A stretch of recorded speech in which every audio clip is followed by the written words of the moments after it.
Welcome, race fans, to another weekend of wall-to-wall racing coverage here on Speed. It's the track that put the word super in Superspeedway, Talladega, and it's the backdrop for NASCAR's two top series, as well as the ARCA REMAX Series racing today under beautiful blue skies. And here at the Speed stage, we are in the middle of it all. Hello, everybody. I'm John Roberts. Welcome to another weekend of racing here on Speed. Let's take a look at what's coming up today. In a matter of moments, it is Nationwide Series qualifying, and then after that, we got you covered for the rest of the day. It's NASCAR Live, Sprint Cup practice at 2, NASCAR Live again at 3, Sprint Cup final practice, ARCA REMAX at 5, trackside at Talladega at 7:30 with names like Gordon, Harvick, Waltrip, and Burns. And with that note, let's now go to Steve Burns in the broadcast booth. Steve? All right, thank you very much, Johnny. NASCAR Nationwide Series qualifying. The Nationwide Series teams had 2 practices at this sprawling speedway yesterday.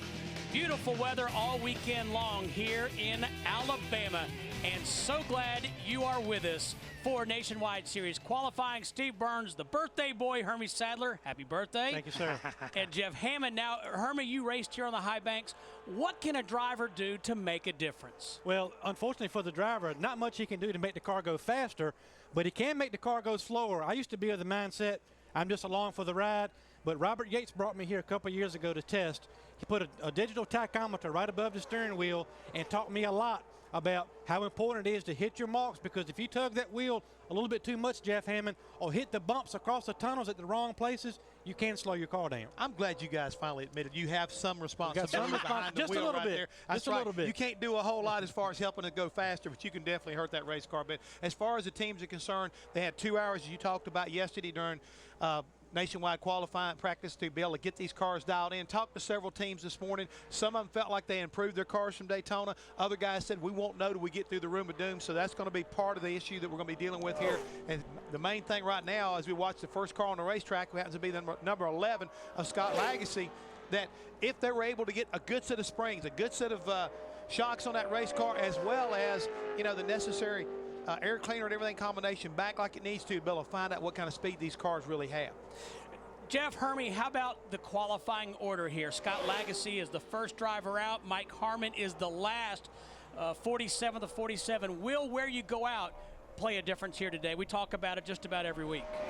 At most places, I don't want to be the first car on the racetrack, but here, I believe I'd like to be the first car out. You should be able to keep your oil tank heater plugged in. What that means, folks, is that you try to keep the oil as hot as possible and the water as cold as possible, because you take these things off solid to make the most amount of speed as you can around the racetrack. That makes the car go through the air a little quicker, reduces the drag. But you've got to have the engine up to operating temperature as far as the oil, so that you don't have everything kind of dragging. When oil's cold, it basically robs horsepower.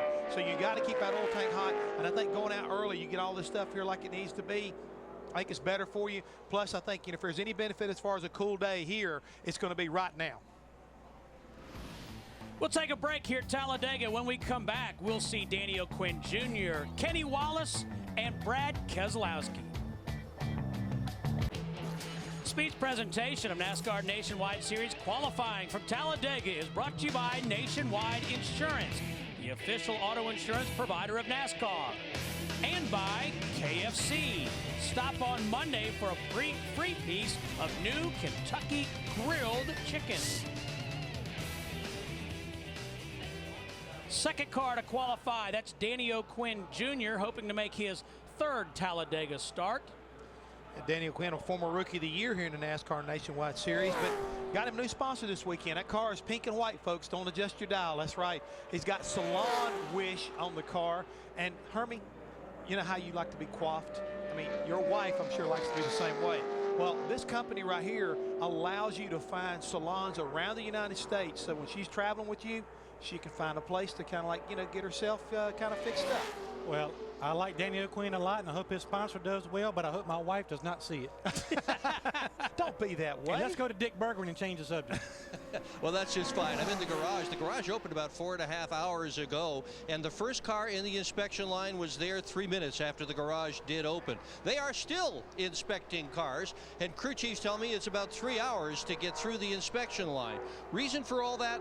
NASCAR wants to make absolutely sure that no one has an unfair advantage. So they They check the rear spoilers to make sure they are the right size and the correct angle. They also check track width. They also check the wheelbase. They have templates at the other end of the garage that they put on the roof. They put them on the fenders.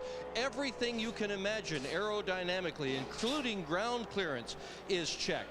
As far as springs are concerned, the springs are issued. You have choices between either a 400-pound or a 425-pound rear spring. You can run either one, but NASCAR makes sure you've got one or the other. As far as the front is concerned, you've got a 3,000-pound total minimum that you've got to have as far as your spring rates. But they have a minimum right and a minimum left spring rate. NASCAR supplies the rear shocks. The fronts work under the same rules as every other racetrack. My point, NASCAR has these cars incredibly tightly regulated. Everybody's got about the same stuff as everybody else, so that should put the race in the hands of the drivers and the crews, and that's exactly what NASCAR wants. Thank you, Dick. And Jeff Hammond, Hermie Sadler, we hear it every week. Those guys are in a tight box. They really are, but they've had this rule package in place, Jeff, for a long time. It really works great for this series, but look at this little, they call this gurney lip on top of this spoiler. That is a tricky component if you're not used to it, because we found with these cars, and typically, you know, in a Sprint Cup car, you would want to have this spoiler back as far as you can. But with this car with this lip on it, you actually want to bring that spoiler up a little bit. So sometimes getting it up and getting that lip down to go under the air was a lot faster. So that takes some time to figure out that spoiler in this rules package. Yeah, it really is, and that's one of the things that NASCAR has been monitoring for a long time, is making sure that gurney lip you're talking about is 90 degrees of the rear deck lid like it needs to be. And again, you know, it takes a long time to get through there and make sure that each one of these cars are given them, you know, given the fair amount of scrutiny, so that it is fair for everybody. As we take a look at Kenny Wallace right now, trying to complete his second lap. He's third quickest at the end of the first lap, but it looks like he's on a run right now to maybe move up to second in that 28 car. But to me, I've seen several cars be in line, have to go around again because NASCAR did not like what they saw. And they made the guys fix it and make it the same as the first car that rolled off, which was Scott Legacy. That's one thing I like about these cars also, Steve, that they kind of took away in some of the Sprint Cup with the new car. The valence area, I mean, as far as finding that sweet spot, the spoiler, all those things you used to need to massage, they kind of took that away. So there is room to find speed in these cars. Kenny Wallace, Hermie, will make career start 426 in NASCAR Nationwide Series competition. Only Jason Keller has more starts. Kenny has got some pretty impressive finishes here at Talladega. Last time he finished, as far as a Nationwide Series is concerned, he finished third back in 1995. But who can ever forget he was the guy who basically ran second to Dale Earnhardt the year that he won here in an incredible basically comeback finish in the Cup Series. So Kenny's a very good guy would have behind the wheel here at Talladega. Brad Keselowski has been hot of late, driving for Junior Motorsports. Hey, they're back. Klondike bars. Oh, yeah. I see them. Hey, Hermie, you started to, you made the teleprompter, or not the teleprompter, the telestrator. You started to note the wicker bill across the roof of the car. Yeah, another unique component of this car. You can see the wicker bill. We'll get a better shot of it in a second, Jeff. But that, in a lot of ways, you know, cuts that bigger hole in the air. A lot of reasons why we see the Sprint Cup Series cars a bigger, boxier car, just because of this. We get a shot of it right here. It's a wicker bill right across there, across the top of that car. And that cuts a bigger hole in the air and creates great drafting on these kind of racetracks, Jeff. Yes, it does. I mean, it almost does the same thing as the greenhouse, as you mentioned on the Sprint Cup Series. But let's take a quick look right here at Brad Keselowski. The last three finishes have been a third at Texas, third at Nashville, and a third at Phoenix. And you know, the cool thing about it is he comes in here, his best finish has been 23rd here at Talladega, but this team has struggled a lot. I mean, when we talk about, they've crashed a lot of primary cars during practices and qualifying, but for some reason, it seems like Tony, you're a senior, and everybody at Junior Motorsports, they've got great backup cars, and this young man's able to make the most of it and score some very valuable points. And the boss man's driving this week here in the Nationwide Series, Dale Earnhardt Jr.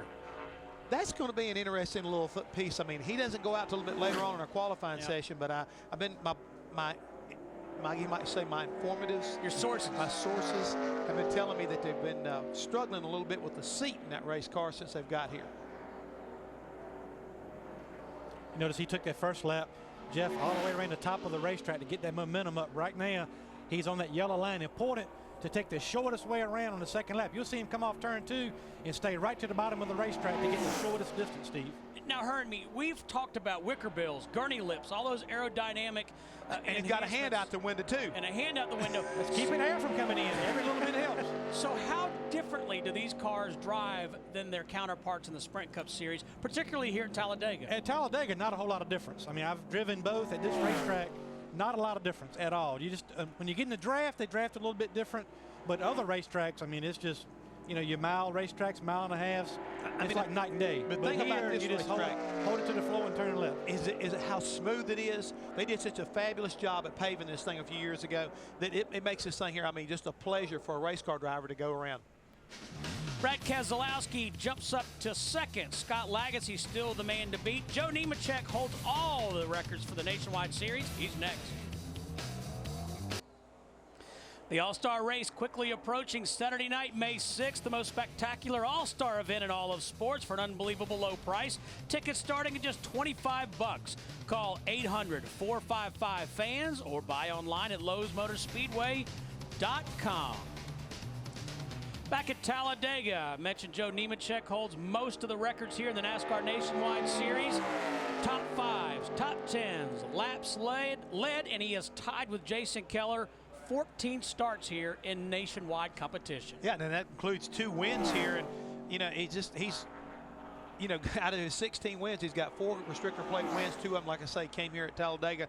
Again, Joe Nemechek, we don't call him Front Row Joe for nothing. He may not have the fastest car here during qualifying, but I can promise you when they drop the green flag tomorrow, he'd be one of the guys that would be fighting for the lead. Yeah, there was a time we came here that when the 87 car went on the racetrack for practice, you always knew he was one to beat, and you kept your eye on him very closely. And he was always, and still is, a detail guy. I mean, he spent a lot of time in the car himself, a good fabricator, good carburetor guy. He took a lot of time working on his race car.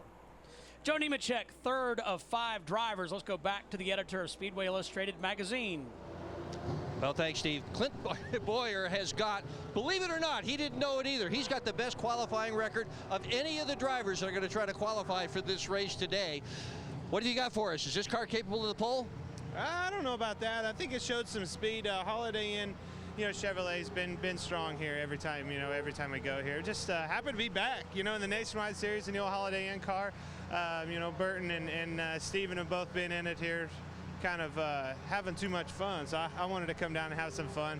I love Talladega. I love racing here. It's challenging. It's a lot of fun. It's a wild race out there, and I can't wait to get in it. He only has 2 starts in the Nationwide Series so far this year. Both of them resulted in top 5 finishes, Steve. All right, thank you very much, Dick Berggren. Kyle Busch in the 18 car picked up 70 points on Carl Edwards last week to take points lead by 47. Steve, hold the phone. Can you believe Kyle Busch has not won a nationwide race here? Well, I'll say this. Nothing surprises me at Talladega.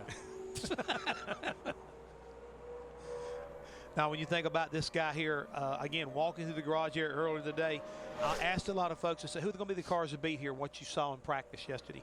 And the 18 car is definitely one of the guys at the top of the list. Here's his win so far this year as far as 2009. We know what he did in 2008, but he's already got 2 wins in the Cup in the Craftsman World Truck Series, nationwide 2. He's actually ahead of last year. He's ahead of the pace right now, if you can believe that. I mean, that's just what's so phenomenal.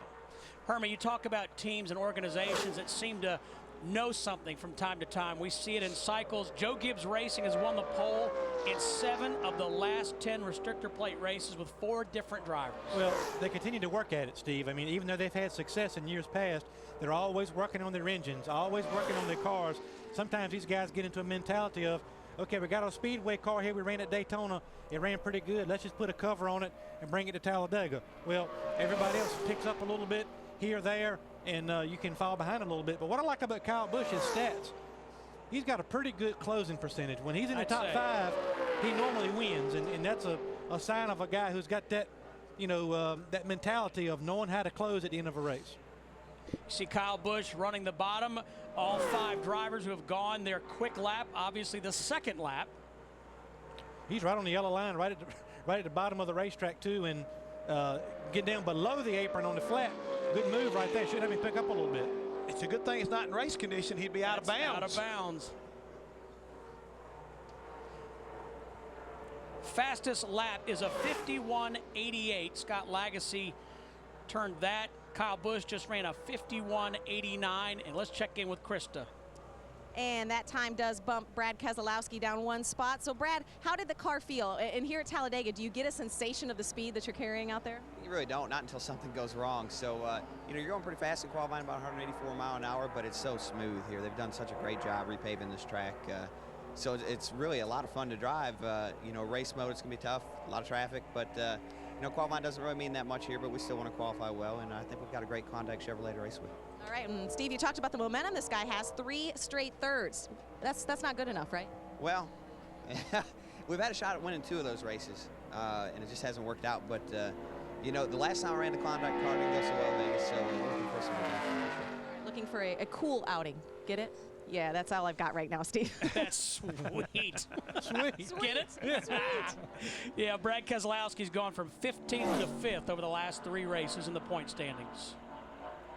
Mike Bliss in the number 1 car of Phoenix Racing. Mark Reno is the crew chief on that car. They are 9th in points. They've also picked up spots over the last 3 races.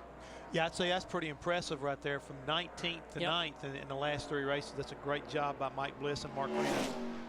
This group typically has a pretty good restrictor plate program. Also spend a lot of time on it. And Mark Reno's been around a long time. Very smart when it comes to aerodynamics and what it takes to go fast at a place like Talladega. 150 NASCAR Nationwide Series starts for the former Camping World Truck Series champ.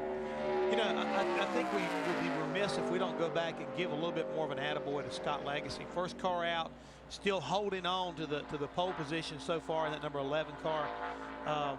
He's dodged a couple big bullets, too. Some big bullets right there as far as Brad Keselowski, Joe Nemechek, and Kyle Busch. I mean, you know, I don't think we said enough about it. You know, is whether you want to go it early or late, but it's going to get hot as we get further in the day. It's supposed to be in the mid-80s this afternoon, and tape is very important, but how much tape you can put on the grill of these cars to go fast. And as it gets hotter, you either got to scale back that tape a little bit, or if your engine starts overheating a little bit coming off turn 4, it can slow you down. Well, the other part of that right there, Hermie, is that even the air itself, as it goes into the carburetor, cooler air, you know, when the right kind of humidity and everything like that, you can make a lot more horsepower. So when it gets hotter and the air gets a lot heavier, you know, if you're not jetted it quite right, again, you know, you lose horsepower. And we're talking about, you know, we're not talking about 10 horsepower. We're talking about losing a half. Right. You know, maybe 3/4 horsepower, 1 horsepower. Those kind of things can really make the difference, because right now between Lagasse and Kyle Busch, we've only got 1/1000th of a second, and there's only 3/1000ths of a second between first and third. Yeah. Following Mike Bliss, boys, we expect to see Ryan Newman, who's driving for Kevin Harvick, then Robert Richardson Jr., Morgan Shepherd, Jason Leffler, and Clint Boyer. Back to the punster, Krista Voda. Oh, I don't know about that. The challenge is on. Yeah, Kyle Busch obviously won the Sprint Cup race here in last spring, so you come back as a defending winner in that. How does that help you for the nationwide race, and what was your favorite memory of that race here last year? Well, I think the biggest memory was going a lap down and then having to make all that back up under green, and you know, getting up there and mixing it up with the guys, and then McMurray and I getting sideways down the backstretch. So there's a bunch of stuff that happened in that race, but nationwide stuff here with the Z-Line Designs Toyota should be all right. You know, we were faster last year, I felt like, and I don't even remember what happened, but you know, we'll see how this year goes and see what we can do here tomorrow. Kyle Busch is always good at these plate tracks, Dick. Well, Matt Kenseth is one of 4 drivers who will be turning the wheel in the number 16 City Financial car this year. But I am really surprised to see you turning the wheel here at Talladega. Not one of your favorite places. How did you draw the short straw, or was it the long straw? 4, I'm confused. I think it's 3 drivers, but yeah, I mean, really, this has always been Greg's ride, and Greg picked the races for this year, and Greg and I and Ricky Stenhouse are going to share all the races and run this car full time. So Greg picked his races. I basically got what was left, and then Ricky got what was left after that. So this is one of them that Ricky wasn't eligible for yet, and I'm kind of looking forward to running. I haven't ran Talladega in a long time, a nationwide car, and it should be exciting. Our stuff ran pretty good at Daytona, so I'm kind of looking forward to tomorrow. It should be, like I said, it should be exciting. Every race at Talladega is exciting, especially when he's in it. Roger that, Dick Berggren. You know what? Ryan Newman making his very first Nationwide Series start here at Talladega. Has never raced here in Nationwide Series competition. And rumor on the street, a lot like Kyle Busch, this 33 car was bad fast in practice. And we know what Ryan can do He's won Daytona. We know that he's the kind of guy who likes to go out front, can figure it out. And so having an opportunity to drive a Kevin Harvick, Delana Harvick entry, you know, has got to be a dream come true, because if I remember correctly, a guy named Stewart ran this car quite a bit a couple years ago and won some races like at Daytona. You know, it's been really impressive what Kevin and Delana Harvick have been able to do with their organization. I mean, the Nationwide Series car, the Camping World Truck Series operation, I mean, they're on top of their game, competitive week in and week out. And what makes it impressive, Jeff, is a little kind of like, you know, Joe Gibbs Racing. They put different drivers in there from, you know, from Kevin to, you know, to Ryan Newman, right on down the line to youngsters too, and they Kelly all Byers. get in there and they run well with every driver they put in there. It points something out to you guys. Take a quick look. There it is, the pointer. But more importantly, look here. He is just continually making that thing right there get faster and faster. Well, he's getting faster and faster. I mean, this is going to be a really impressive lap. Through the corner too, which is important here at Talladega. He tugged that wheel through the corner, Steve, and continued to run faster. Pick up speed, not scrubbing anything off.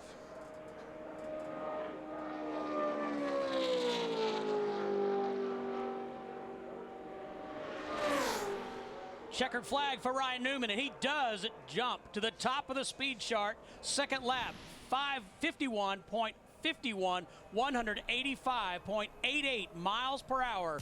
Ryan Newman now the man to beat here at Talladega in Nationwide Series qualifying.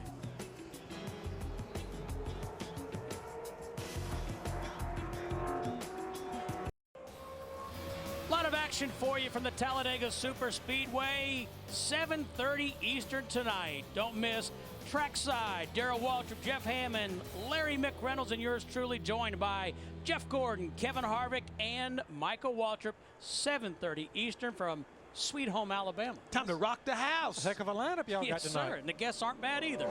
On top of that, the boom. Robert Richardson Jr. has his Chevrolet on the racetrack. He is the 9th driver to qualify here on the 2.66 mile Talladega Superspeedway. The 18th Nationwide Series race here on this big racetrack. Very first winner back in 1992 was, I hear crickets.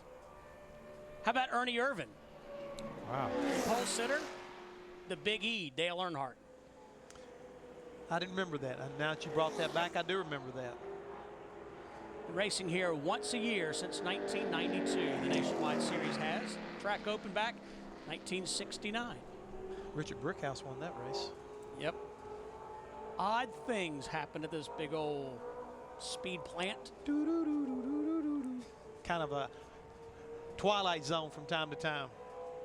Let's go back to Chris Devoda.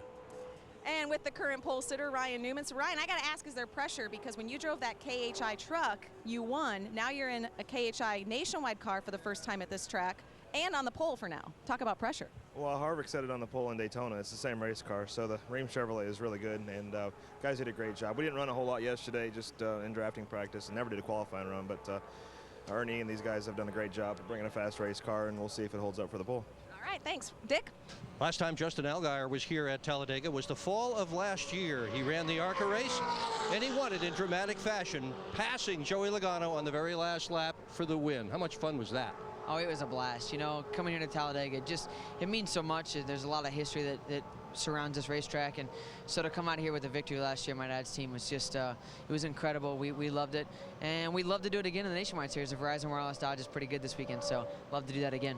But you're a total rookie in the Nationwide racing. How different does this car feel than the ARCA car that you ran last year and won with? Well, I think the biggest thing is you add the Vickers onto the roof and the spoiler. It makes these cars really planted in the racetrack and kind of gives you a really good sense of security. Unfortunately, we all know what can happen here just because it bunches the field up really closely. So I think that, you know, the pack's going to be tighter, obviously, and there's going to be a lot going on the racetrack. So if we can stay out of trouble all day, just like we did in the ARCA race, I think we'll have as good a shot as anyone to get in victory lane, and just really looking forward to it. And that is the ultimate Talladega strategy. Stay out of trouble all day. I think we need to go back and give that whole team a pat on the back from Phoenix last week. We saw him in qualifying, wrecked that primary car, Jeff. He went to a bag-up car, no laps on the racetrack, started in the back, and brought it home with a top 10 finish. I mean, to be a rookie driver, to be able to put that behind you, that crash, and start the race and bring home a top 10, good day's work for that kid. And Stephen Wallace did the same thing. Started in the back, went to the front. I think sometimes, guys, and we talked about Brad Keselowski, what he's been able to do in the last 3 races, and some of that's been done the same way. I really believe, and you can relate to that better than I can, is it the kind of pressure or the kind of responsibility sometimes that I think a driver feels for when he makes a mistake qualifying. And he goes over that edge and he knows, well, the crew didn't do it, the car was right, and I just made a mistake. You come back, well, I think with a vengeance. I've got to prove, and give these guys something to be kind of like cheering about. I think it's great effort by all those guys.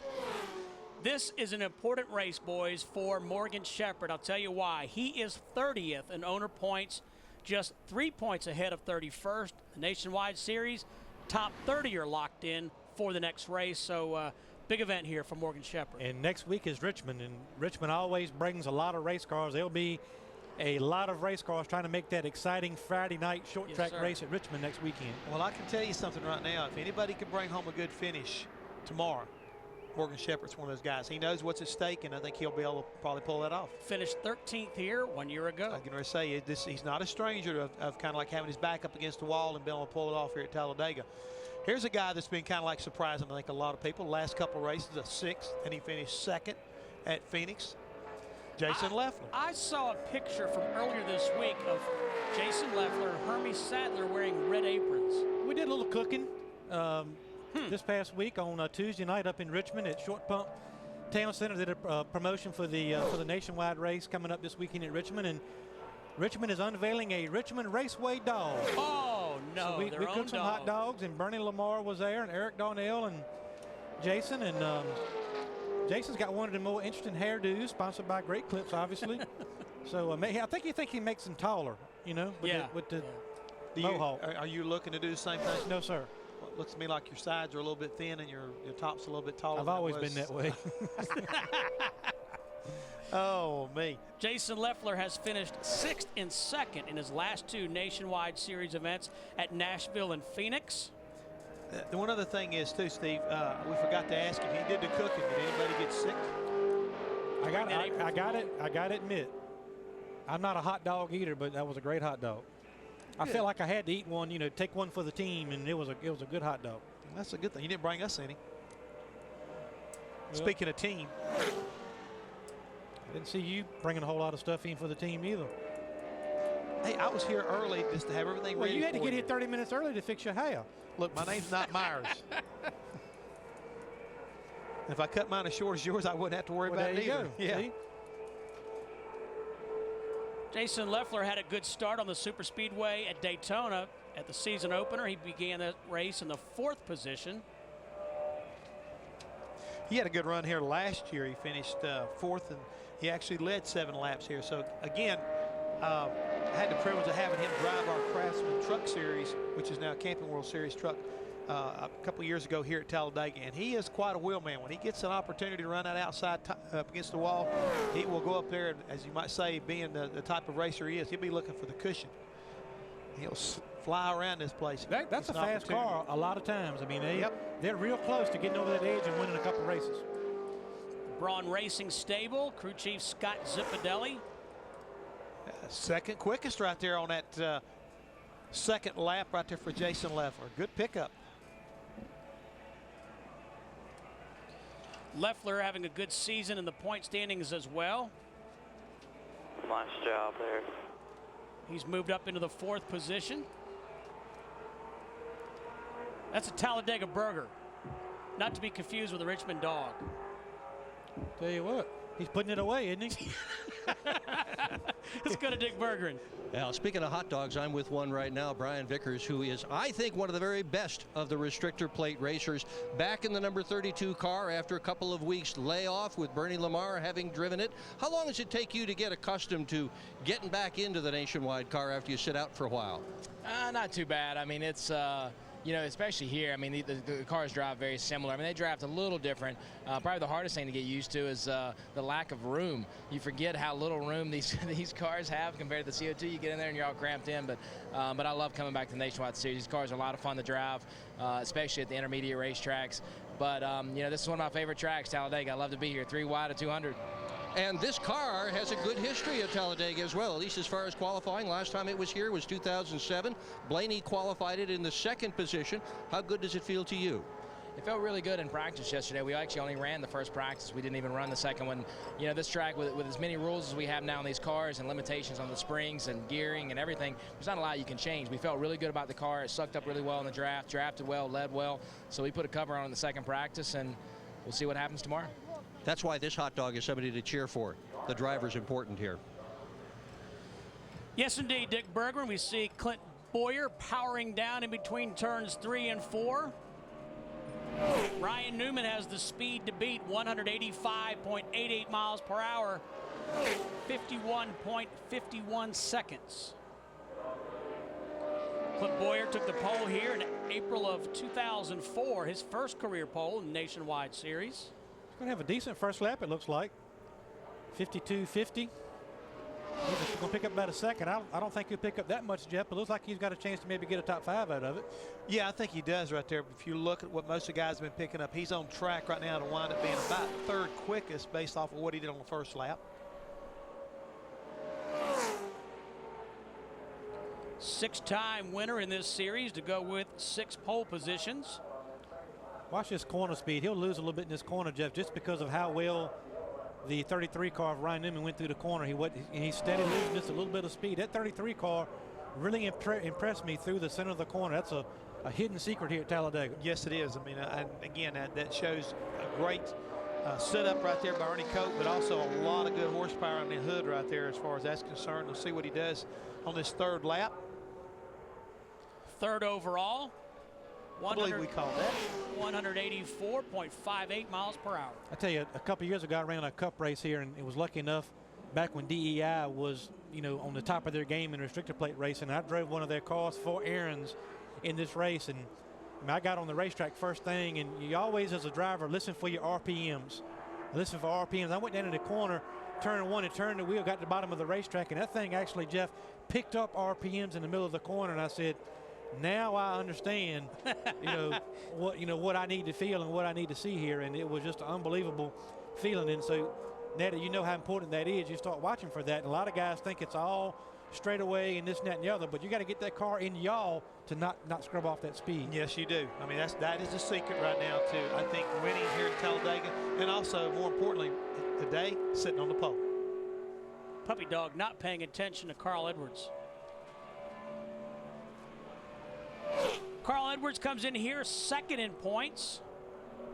Won the pole at Nashville and won it again last Friday in Phoenix. Show you how much the draft comes into play here. In the final practice yesterday, Carl Edwards was 3rd fastest. He ran a 49.89 seconds, almost 192 miles an hour in drafting practice, but he'll get nowhere close to that because cars by themselves, obviously just not the speed that you'll see in the race tomorrow in the draft. He was our points leader going into Phoenix, had engine problems there. They had a valve issue, dropped all the way to 33rd, and now finds himself 2nd in points. But guys, spent yesterday with Carl up in Missouri at his home place in Jefferson City, messing around with his little stunt plane. I ran into Jake Jolivet last night. He told me y'all were doing some fancy flying. Yeah, we were doing some fancy flying. Then we were able to fly down here to Talladega on his Cessna Citation jet, and I might add, I had a ball. And you need to tune in on Sunday, NASCAR on Fox for the pre-race, so you can see something about what we did do. It was quite a day. Was it like stunt flying, acrobatic? Oh yeah. I mean, hammerhead stalls, no, flat spins, loop-de-loops, 4-point turns. No thanks. I'll watch though. Okay, yeah, but it was a great ride, and he's a whale of a pilot. His first lap was 1/1000th of a second slower than Clint Bowyer's lap, so they should be right there with each other, Jeff. Battling for 3rd or 4th. It's all going to depend on whether he can make up enough ground through 3 and 4 and get it back to the start-finish line and maybe edge out Bowyer for 3rd fastest. I don't think he's got enough for Newman, but looked like a good qualifying effort here. Edwards headed to the checkered flag here at the Talladega Superspeedway. As Jeff said, Ryan Newman in a Chevrolet, the man to beat. Edwards' 2nd lap, good enough for 3rd quickest. Looking ahead, we'll see DJ Kennington, Matt Kenseth, and Michael McDowell. It's a bluebird of happiness here at Talladega. The Catch the Race, Catch the Cash All-Star Sweepstakes is going on now on Speed. Just answer this question by logging on to speedtv.com, and you could qualify to win today's prize. Don't forget to watch the NASCAR Sprint All-Star Race May 16th at 7 p.m. for your chance to win 25 grand in cold hard cash. Log on to speedtv.com today and register for the Catch the Race, Catch the Cash All-Star Sweepstakes. Herman, you entered yet? No, sir, but I will. Let's enter. Let's do it. I'll tell you what, make a deal with you. You enter, I'll enter. And if I win, I'll split with you. If you win, you split with me. If you win, you ain't gonna split it with me. I'm not gonna do you like Elliott would do you. Okay. DJ Kennington aboard the 81 car of McDonald Motorsports. Pretty good run. Yeah, very good run right there. Ryan Newman in a Chevrolet, still the man to beat. The guy's second quick, Jason Leffler, and he's with Krista. That's right, Steve, and you cannot talk to Jason Leffler at this track without mentioning his aero advantage, the wicker bill. Perfect for great clips. Talk about the lap, though. Was it about what you thought it would be as far as the feeling in the race car? Yeah, it was. I mean, it was fast. It wasn't nearly as fast as the 33, but guys in the 38 car, great clips camera, are doing a great job, and ran a little bit quicker than we did in our mock run, so that's all you can ask for. And it was fast in the draft. It's going to be a lot of fun tomorrow, so I'm looking forward to it. Hopefully we'll have a shot at this thing, and we'll have fun anyway till it lasts. But I want to say hi to Charlie at home, and I know he's watching and he's been missing me. So, hi, Charlie. Perfect. And Stevie obviously has some momentum right now, too, climbing up in the points after that great finish at Phoenix last week. Yes, indeed, Krista. They are on a roll. DJ Kennington, want to mention, 8th overall as we watch Matt Kenseth aboard the 16. Steve, I got a chance to go down and talk to Eddie Pardue. Eddie and I used to work together over at Roush Racing before it became Roush Fenway. And I asked him, I said, what is it like working with 3 different drivers? He said, you know, Jeff, he said, it's a challenge. He said, but the biggest thing is having drivers that are committed to working with the team, taking care of their office space, the interior of the car. I mean, getting the seat fitted right, the steering wheel, the gauges like they wanted, the pedals. He said that's something that, you know, it's kind of like that is their responsibility, and we need help with it. You know, Greg's been driving this car for a long time, so normally we get his stuff really close, but with Ricky Stenhouse, you know, the up-and-coming driver that's just driving most of the races that are not companion cup races this year, and Matt Kenseth, you know, you've got to kind of figure out what these guys like and what they need. So, you know, it's each week that you have a different driver. It's a little bit of a challenge, but he said it's really been fun because they work with you. Hermie, DW used to call it driver comfort, but the point is each driver has their own likes, needs, wants inside that race car. Yeah, really do. I mean, on the outside, they all look the same, obviously, but inside, you know, drivers like the steering wheel. Some of them like the steering wheel closer. Some of them like it raised up a little bit. A lot of guys do their belts a little bit different, and the guys like the brake and the clutch a little bit further apart. There are lots of different things that once you get used to something, you know, you're comfortable doing that. Yeah, things just like the mirror. I mean, sometimes that's something they get inside there, and depending on how the seat is set and the way the car is configured, they've got to work on it. And, you know, it's going to make a big difference. Now, guys, looking at that first lap, Matt Kenseth's got a good enough first lap right there to be a factor to maybe even challenge for a pole right there. I mean, definitely, I think, has an opportunity to maybe gain on Jason Leffler in second place. Ryan Newman's the only one who ran a quicker first lap. Yes, sir. Matt Kenseth, second overall. He bumps Jason Leffler. Ryan Newman, still the man to beat. Nationwide Series qualifying continues here on Speed. 47 teams are here competing for 43 positions in tomorrow's Aaron's 312, and that's Michael McDowell in the number 47 for Doherty, or JTG Doherty Racing. Jeff and I were just talking. It sounds like he's got some kind of issue under the hood, Jeff. Yeah, that engine does not sound very crisp at all right now. When you take a look at where his times are, his slowest car here, it just did not sound like it was up to speed. Chris Devoda standing by with Carl Edwards. Yeah, and Carl was extremely happy with his lap, telling his crew, thank you, great job, guys. But standing down here, we just learned something else about you. You are new to the Facebook world. Yeah, I'm only a year or two behind, but I've been in my motorhome and providing updates. And I took my my Samsung Instinct phone. I took a picture from in the car, and I'm gonna see if that'll post up on there. But a great lap. I mean, the Save-A-Lot guy's been working really hard, and it's good to see Matt run such a good lap with the City Financial Fusion as well. So hopefully we can have a couple Fords up there helping one another and have a good run here at Talladega, because you know, we need it. These super speedways haven't been our strong point, but it's great to have this good of a lap. All right, in the meantime, fans are literally going inside the car with Carl through his phone. Dick? Yeah, I want to start out by setting the record straight. In fact, the 16 car will have a total of 4 drivers this year. For change, I actually got it right. But the important record to get straightened out today is Jason Keller's birthday. In all the record books, it's listed as May 23rd. Wrong. April 23rd is his birthday. That was yesterday.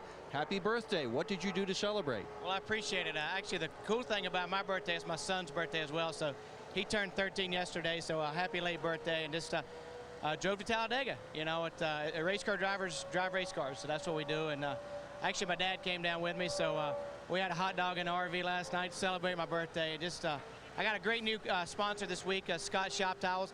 Got a cool new suit, got yellow on it, which is a lot of cool things happening. And he's a past winner here, won the race in 2002. Krista?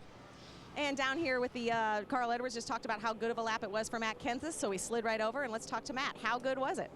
It was good. I mean, the driver's really almost nothing to do with qualifying here. So these guys did a great job. At the same car we ran at Daytona, and I think we ended up second to the 33 there. So I'm not sure that'll hold up for second, but it should be a decent spot to start. I'm not sure that matters here. From watching the races here, they're usually 3 and 4 wide and pretty crazy. So I'm looking forward to tomorrow. Our car seems to have some good speed, so that's always encouraging. All right, one of the most humble drivers down here, Steve. He said the driver doesn't mean anything. Come on, don't sell yourself short, Matt. No. Okay. So Carl Edwards is on Facebook, but is he twittering? Does he Twitter? I'm sure he does. If not, once he hears we're talking about it, that'll be the next challenge he'll probably undertake. You never know about that boy. He's everywhere. I mean, he was on, I don't know, Good Morning America or something the other day. But you drivers, I mean, you're just all alike, you know. Don't do anything, you know, don't drive. I mean, I like the fact that you were able to face up and say, we don't need to mess it up. That's the main thing. Matt Kenseth didn't mess it up. He didn't mess it up. And the guys did a great job with the race car. I know firsthand a driver can mess some stuff up. Well, I do too, but you can't get a lot of them to admit to it. That's the problem. Well, but the crew chief can too, though. Hey, I never said I didn't make mistakes. I'm a mistake looking for a place to happen. He said it, not us. That's right. Brandon Witt disappointed with his qualifying effort. He is slowest. Just because DW's not up here, you can't try to get back with nothing. I mean, I'm not trying to get by with watching, anything. sure. You know, that's what I'm afraid of. And knowing him, he's taking notes. Yeah. That's even the more, I think, scary thing about the whole deal. He's taking notes. He never took him as a driver, but he's taking him there as a broadcaster, right? You said that. I did. I'm asking you. No comment. X-Men Origins Wolverine premieres May 1st in a theater near you. I got to go see Hugh Jackman. He is bad. He is the X-Man and he's Wolverine. I saw an interview with him. He said he was in the best shape of his life. Ate a whole bunch of steamed chicken, he said, to get in shape. I just got told by our producer, Pam Miller, that he's the sexiest man alive. Really? Is that her opinion? Well, I mean, People Magazine, she said. It definitely is not mine. I mean, I think he's a tough hombre, but he ain't sexy. I'm gonna see if I get my chair to. I'm gonna see if I get my chair to slide a little bit to the left, over here towards Burnsy. Well, I know you and Steve Burns got something going. Oh my gosh. Oh, me. Justin Allgaier, as you said earlier about when I was trying to go in a direction, let's go in a different direction. The 12 car. Justin Allgaier has been very impressive driving for Penske Racing this year, the 2008 ARCA REMAX Series champion.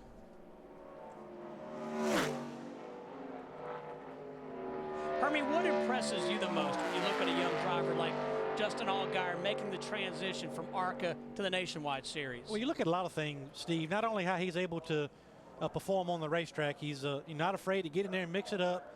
I've listened to him some communicate, you know, with the guys on his team, crew chief and engineers, and he gives really good feedback. But what impresses me as much as anything is the way he handles the media, whether it's good or bad. I mean, some of his interviews, we had him on earlier today. I mean, he handles it like a seasoned veteran. In this day and time, you've got to be able to do all of that very well. As you can see, he's leading the Rookie of the Year standings. 4 top 10 finishes here. Jeff, I've noticed in watching the Nationwide Series races, he doesn't seem to make a lot of mistakes. He may not always be spectacular, but but he also doesn't hurt himself. No, and I think that's a key right there. You know, as we watched him, you know, as far as rookie standings right now, you know, he's running against a very impressive class, 3 points ahead of Brendan Gaughan, who's got Cup experience.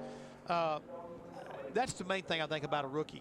Will you ask the right questions, and will you be smart enough until you know what to do, not to do something that, you know, maybe you're getting a little antsy. You know, when you get a good guy behind you, sometimes people try to drive a little bit too much over their head. Or all of a sudden they get behind a good race car driver and you know, you're following a fast guy, and also you got to be smart enough to know, I can't go in as deep as he is because my car's not right.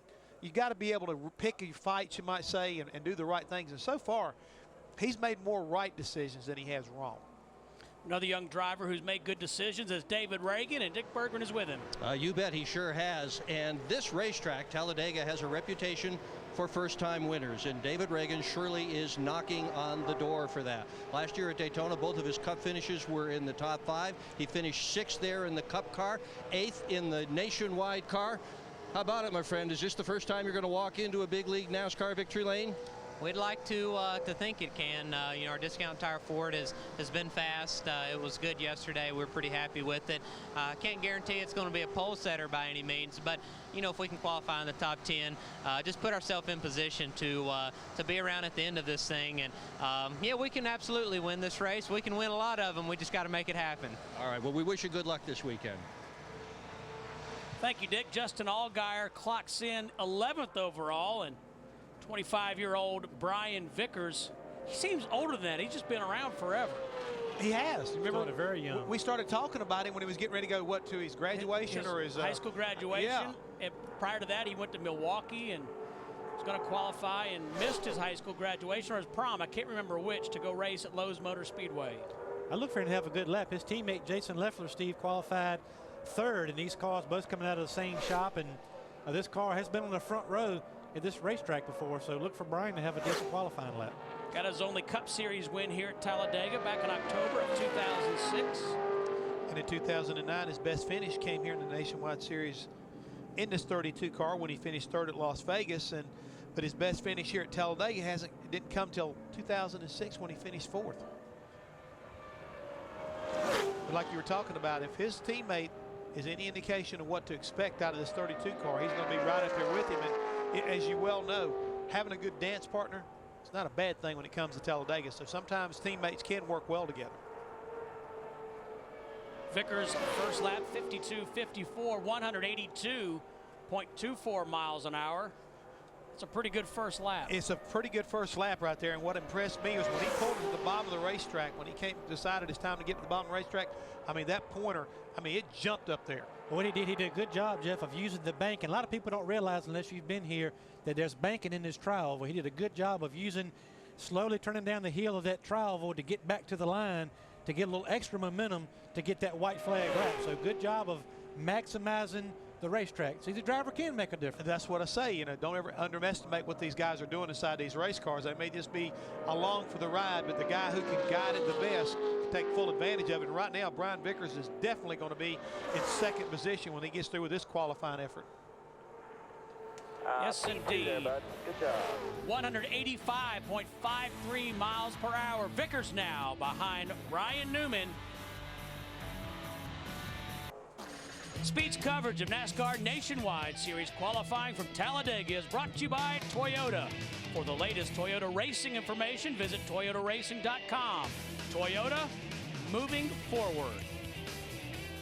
Speaking of Toyota, Michael Annett is the current racer on this track. He was quickest in happy hour, which, as Hermie and Jeff have pointed out, means not a whole lot when you're racing in a pack. Yeah, he was almost 192.5 miles an hour in happy hour practice yesterday. Obviously, that was in the draft. There was 3 or 4 cars at the top of the grid. They were all probably in a pack together to run that speed, but definitely not going to back that speed up. But looking to pick up a little bit on lap 2. Yeah, not that impressive of a first lap for sure, but it does move him up to 12th quickest. He bumps Justin Allgaier, and Dick Berggren standing by with the shy one, Brendan Gaughan. You should have been with me a couple of minutes ago. You wouldn't have said the shy one. But 33-year-old Brendan Gaughan has got a fair bit of experience here at Talladega. He has run in the Truck Series. His best career finish in Sprint Cup racing happened right here as well. But you are a raw rookie in a nationwide car here. How's it going? Well, you know, these just like the old Cup cars. I mean, it works for me, and I was almost a little late getting to the track this morning. My car chief, Shane Huffman, they said he had the suit on. He was ready to go, trying to take the seat insert out, putting his in. How about that? That means we can go to Krista now. Yeah. Okay. That's right, and we're hanging out with Brian Vickers. And Brian, this is, I know, a special track for you, the site of your first Cup win. How good is it to be back here and to get to do double duty this weekend? I love it. I love coming to Talladega. It's a great track, one of my favorites. 3 wide at 200, you can't beat it. You know, the fans here are awesome. They're super dedicated. I like it. You know, really proud of the Dollar General crew here in the Nationwide Series. They did a great job. You know, I know it's very frustrating for them and Toyota to have to do more with less. I mean, we don't get to run the same restrictor plates, the restrictor plate that the other manufacturers do. They get a bigger restrictor plate, and that's unfortunate. Otherwise, we'd probably be on the pole. But still really proud of the effort, considering we have a smaller plate to get second. You know, really proud of the guys. We'll do our best Sunday or tomorrow. All right, thanks, Brian. You know, as we take a look here at Eric McClure in the 24 car getting ready to make his qualifying run, I almost want to go back and ask, hey, Dick, are you still there? Yeah, I'm here. Hey, I want to know something. Was Brendan on some of that 5-hour energy drink or something? Because, and if he was, how about trying a little bit of it and tell me what you think about it? You know what? He is just so much fun to be around. He loves life. He enjoys every minute of it. I mean, he's standing on pit road now getting ready to qualify, but he's laughing, yucking it up, just having a wonderful time. Everybody enjoys this guy. Me too. Yeah, he really is. I mean, he does a lot for the military. Back home where he lives in Las Vegas with different branches of the service, but he is just so much fun. I mean, we talk about personalities, kind of like Hermie Sadler here. A lot of people don't realize the personality that Hermie's got. I mean, you're a lot of fun. I think it's great. It's great whenever drivers can do that. I think that, you know, it makes people feel like, you know, hey, if he can have a good time and be out there running on the edge like that, I mean, just look at him. I mean, he's a big kid. I mean, but all seriousness, as a driver, you in some way, shape, or form the leader of that team, and you know, you don't have to go over the top, but if your team gets a sense that you're confident or upbeat about things that are going on around the racetrack, even when things are not going well, you've got to you know, make sure you guys have a good feeling about what's going on. They're going to follow the personality of the driver. And that's one thing I learned with being with Carl Edwards the other day. The problems he had at Phoenix, I said, Carl, what kept you from blowing up there? He said, I realized it was nothing those guys could do about it. And it wasn't going to do me any good or them any good to get upset about it. You've got to deal with those situations as a group and move on. And he said, if I can be positive, we will be stronger because of it. And I think that's one of the reasons why he's got to have he's got an excellent chance of winning the Nationwide Championship because of that. Eric McClure finishes up his second lap all the way up to 16th. It's Chevrolet, Toyota, Ford atop the leaderboard. We'll be right back at Talladega. This Thursday, the Bull Run season finale will blow you away. 3 teams face off for over $200 grand in cash and prizes in one final challenge. It's a winner-take-all on the season finale of Bull Run, Thursday night at 10 Eastern, exclusively on Speed. Hermie, I'll watch that show and I think about, I guarantee you, Hermie Saddle and I, we can win that thing. You're driving and I'll work on it, and we can win that thing. You see me driving, you still ride with me? Yeah. That's cool. I'd ride with you. I'll watch. You can be our PR man. You and Karen can be our PR consultants, right? That's it. Get us some deals. 465 career starts for Jason Keller come tomorrow afternoon. Former winner here at Talladega, one of 3 former winners in this field. One here back in 2002, and there's Dale Earnhardt Jr., as we said. He will race tomorrow in the Aaron's 312. It's quite a surprise as people following him through the garage. I've never seen that before. Amazing. We said sarcastically.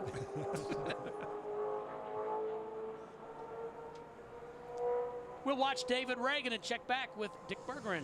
And I'm with Joey Logano, who is making his 3rd career start here at Talladega in the 3rd division that he's ever run. Run trucks here, run ARCA here. Did a good job, finished 2nd in that. How comfortable are you racing at this place with this little experience? This place is so different than Daytona, really. I mean, especially qualifying. The car's not doing anything. Even in the draft, the cars are real stable, which I guess makes a bigger pack out there when we're drafting. So it's more of a chess game. It takes more time, kind of get used to, what you're going to need in the race car as far as how I'm going to suck up, all that. I talked to Kyle a little bit yesterday and saying how much should these Nationwide cars suck up to the other one? What's a good car? Like, I don't really have anything to compare it off of. So, I kind of bounce some ideas off of him, see what he says. And this is more of a chess game because Handel doesn't come in as much. And very recently, he took a ride around the Darlington Speedway with the master of Darlington Speedway, Cale Yarborough. What was it like to be in a race car? It was a two-seater. What was it like to be in a two-seater with him? It's awesome. I tell you, he comes out in his old school uniform, the old ones, and it was awesome, really. And I'm sitting in the car, and he's driving me around. I look over, I'm like, that's Cale Yarborough right there, driving me around Darlington, one of the coolest tracks, and it's awesome. I mean, really, how many people can say they went around Darlington with Cale Yarborough driving them around in a race car? That was awesome. It was really neat. He's ordinarily very tight to the vest, doesn't share any secrets. Did you get some secrets out of him? He gave me a couple little things about the track, and some things I'll try when I go back there. Hopefully they work. All right, good for you. That's right. Darlington's coming up, the Southern 500. Yep, Mother's Day weekend. Yep. You're Joe Logano talking about this racetrack, how much grip it has and all that. And Jeff, I think sometimes that's why we have wrecks at this racetrack. I think this racetrack, as you go forward, these guys have so much grip and feel like, so in command. I think you can get a false sense of security when you're out there on this racetrack, and then two guys get together trying to do something maybe they wouldn't do earlier, and you cause a problem. No, I think you're exactly right. And I think, if you, because of this aero package that's on this car, you have a guy that's not afraid to stick it up in that position.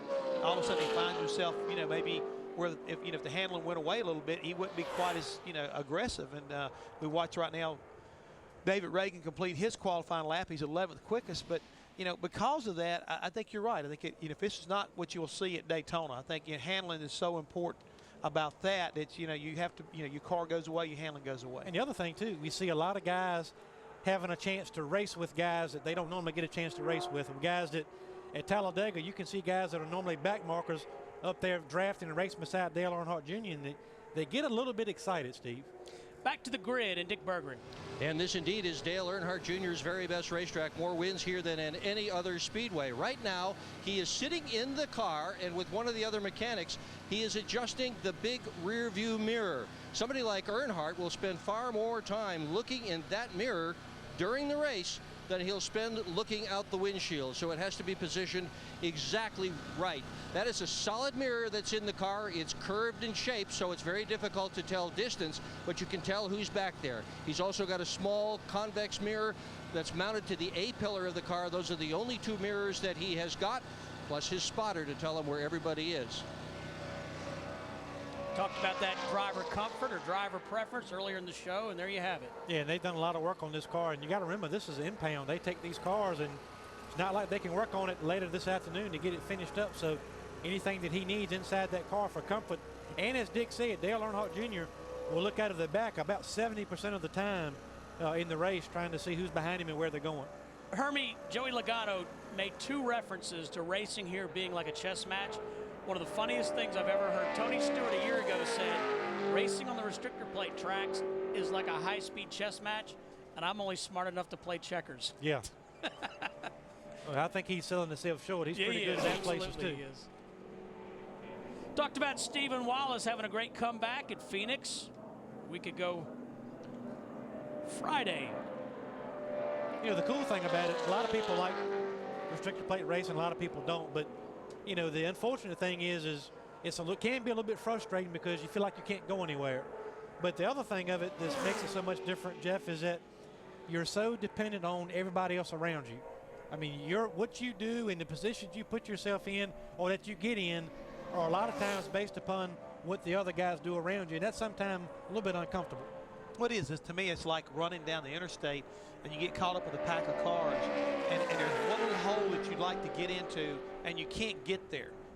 A big truck kind of moves you over here, another guy kind of cuts you off over there, and you're forced to back up and give and take.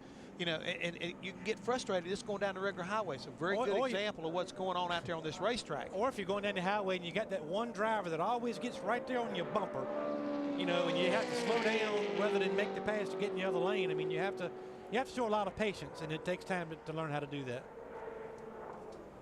Stephen Wallace, second lap, 181.99 miles per hour, 18th overall, and getting a report that wow, Stephen Wallace says, getting a report that they're going to hold the next driver in line to pick up a piece of metal on the racetrack. Brendan Gaughan scheduled to be the next driver out. And Dick Berggren standing by with a guy that really knows how to race here at Talladega. And at Daytona as well. Michael Waltrip is surely one of the geniuses when it comes to drafting. Where did you learn how to do this so well? I took to it from the very beginning. I remember back here in the 80s and 90s, early 90s, that I just knew how to draft. And it's hard to explain, but I always would get my car and put it in the right position and be able to run toward the front. And it's something that is an art, and it's something that I really enjoy. I love getting out there and trying to figure out where to go and where to be. And we got a nice looking Aaron's car here. A kid from St. Jude's designed it and drew it, and so we're real proud to be able to represent them, hopefully get a win. And Aaron's is a great sponsor, and this is their weekend, so they expect good things from us. So hopefully it'll be good. Dick, how are you? I'm well, thank you, but I'm wondering about how the draft works against the concrete wall. People sometimes seem to feel as if they run right against the wall, they go a little faster. Can you do that? Well, I think it's important not to try to get too technical or split too many hairs when it comes to drafting. That I don't think is much of a factor. It doesn't really matter. I haven't been able to do it for all these 20-some years and notice much difference one way or the other, but there are things that make huge differences, and that's how you position yourself in front of other cars, beside other cars. So you don't want to waste your time worrying about things that might not help you much. You want to really focus on the things that you know that will. And that's what's fun about a race. It's 500 miles, 300 miles is the case on Saturday, and you can use those first couple hundred miles to figure out. It changes sometimes from day to day. Figure out where your car wants to be and how it will work in the pack, and understand as it comes down to the end where you want to squeeze it in at. So I almost won Daytona in my Nationwide car when we built it behind my house, and I thought that would have been one of the coolest accomplishments ever. But I never really had a chance to win this race in Talladega with the Nationwide car, but that car yesterday was capable of it. So as you can tell, I'm a little giddy. I got a lot of Coke Zero in me too, though, so I don't know what's going on, but I'm really happy about this weekend. My partner Rob Kaufman's coming to town. He doesn't get around very often. A lot of positive momentum around this guy sitting behind us, David Rudiman, and I gotta go because Dick went. Let's go to Steve. No, Dick, he sees that on Monday nights in the studio, too. You have to tell him to go to break. Means, yes. It must be something with the Waltrips. They don't understand going to break. I know, Darryl, we have to fit a sign. Is somebody going to make a sign this week? We'll have one made. We'll make sure we get one made here. I want to go back to Stephen Wallace right quick because we're looking at his teammate, Brendan Gaughan, in the 62 car here, and he kind of like, woo, what happened? Yeah. I think he may have been a victim of the room of doom, guys. I mean, all of a sudden that car didn't pick up and run, I think, a lot like he was expecting it to. So he finds himself, you know, back there in the 18th position right now, and he's not got as fast a lap as I think he was looking for. Driver looks at the RPMs, you know, Jeff, and he had an idea of what he was turning yesterday, and he could just tell the car never got up to full speed as far as backing the RPMs up. But they go through that room of doom. They take the springs, the shocks, but more importantly, that restrictor plate goes in between that carburetor and that intake, and that can have a lot to do with, you know, just the way you fit it on there, as well as you get one just a little bit smaller or something that you had before. And we should mention NASCAR distributes those restrictor plates. Those do not come from the teams. Exactly. Let's go to Dick. I'm with Dale Earnhardt Jr., and last weekend when he took the lead, the grandstand in Phoenix absolutely erupted. Could you sense what was going on up there when you were leading that race? No, not really. Some places you can. I mean, like this place you can, because you're just not doing quite as much from behind the wheel, but always hard at work last week. Indeed. Had a good run. All right, thank you very much, Dick. Brendan Gaughan. And Steve, a good indicator of the difference between these two team cars is Brendan Gaughan's first lap, 52.87. Stephen Wallace was a 53.46. I mean, over a half a second difference between the first lap on those two race cars. Brendan's in a position right now, he should be able to jump up in the top 15 with ease. Brendan is the 25th driver to qualify, 47 here for tomorrow's Aaron's 312, and as per usual, just 43 will start. Let's see if Gaughan picks up. He does. Nice pickup. 12th overall in his Chevrolet. 183.59 miles per hour. Stay with us here in Talladega. Just 22 days until the NASCAR Sprint All-Star Race, and it's only on Speed. NASCAR's biggest names clash for $1 million, and you can see it only on Speed and Speed HD, May 16th, 7 Eastern. $1 million to win, Hermie. Nobody cares about points. That's a fun night, but I tell you what's also fun is that showdown. It's kind of like the qualifying races at Daytona. Those guys trying to two transfer spots to get in the big show for later that night. So that showdown, which is also on Speed, is going to be fun to watch as well. And when you look at some of the guys that aren't in that race right now, like Martin Truex Jr. for one, Brian Vickers for another, Elliott Sadler. I mean, there's some people right there that can run and gun. And, you know, Martin won at one time. Your brother, he's won the All-Star. He's made it in the All-Star race before. So it's like all or nothing. All or nothing. $1 million. We watched Tony Raines pilot the number 34 around the high banks here at the Talladega Superspeedway. Glad you're with us here on Speed. Steve Burns, Hermie Sadler, the birthday boy, Jeff Hammond, Chris Devoda, and Dick Bergman, and the entire crew with you. Beautiful spring afternoon. Is it afternoon now? Yes, it is. Yeah, where I come from, it is. Yes, that's right. Hey, let me ask you another question. How old are you? Well, I'm no longer in my 30-somethings. How about that? I don't want to say the word. He's a pup. Well, happy birthday. I graduated. Does that mean you're 40? I'm officially on the downslope, over the hill. Steve, I don't like the direction he's trying to lead this thing. No. But I'm not as old as you are. You keep talking like you're talking a minute ago. You won't be either. You may trip going down the steps. David Green, the first of 3 Green brothers. And he is locked into the show. His brothers Mark and Jeff are not, although Jeff is a past champion. Getting close to knockout qualifying. Following David Green, it's David Rudiman, Michael Waltrip, Joey Logano, then Dale Earnhardt Jr., the first driver not locked into the field.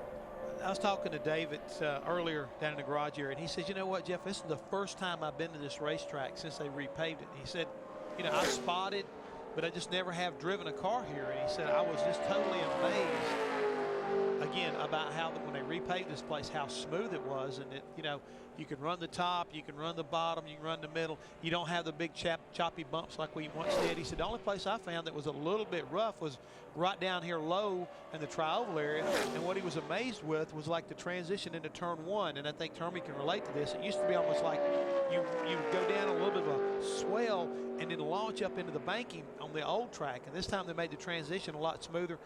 David was very, very, like I say, complimentary of it.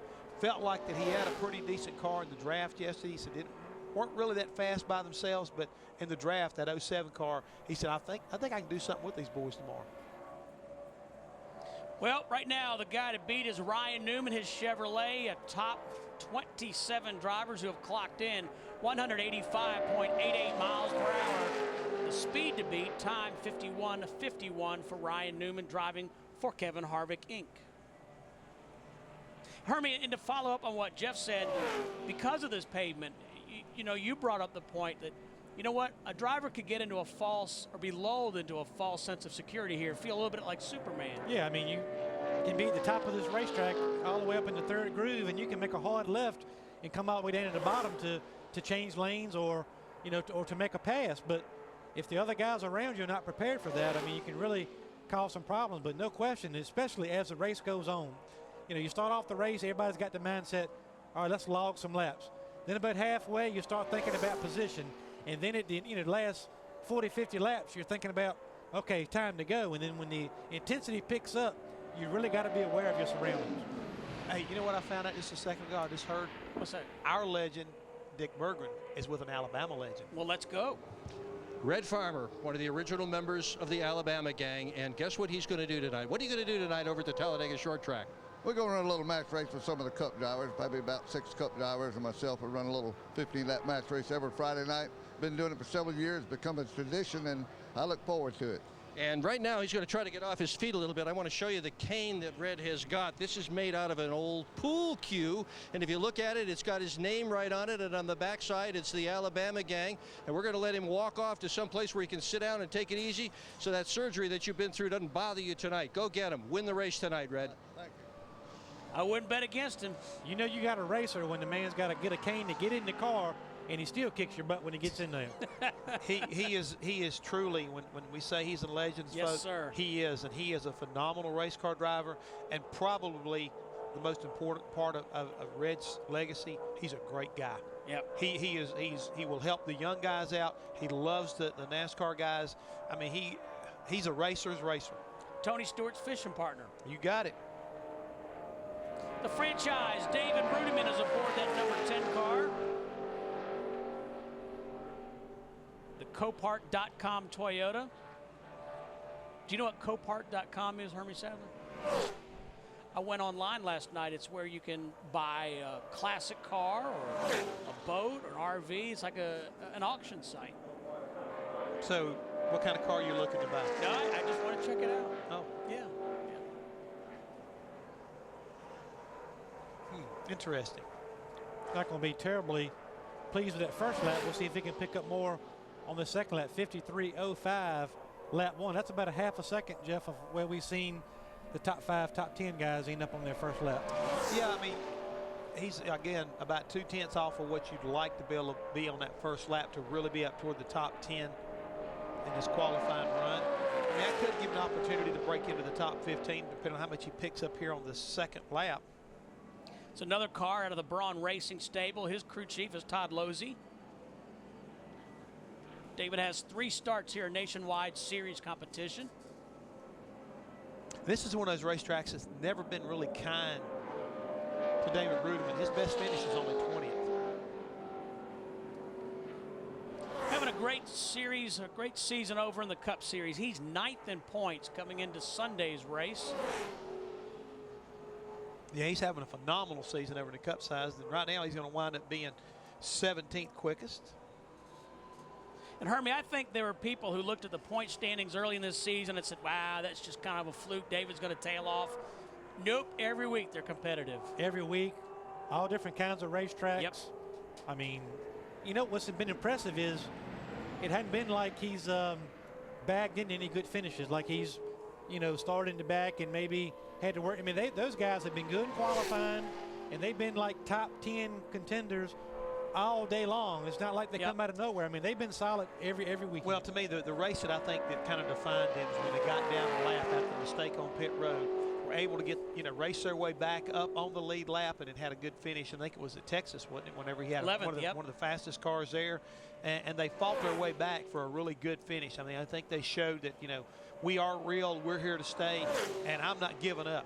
You know what's interesting, as we watched Michael Waltrip in the Aaron's Dream Machine, Michael said Monday on This Week in NASCAR that it has been a challenge for him to see David run as well as he has, driving a Michael Waltrip Racing Toyota, while Michael himself has been very disappointed.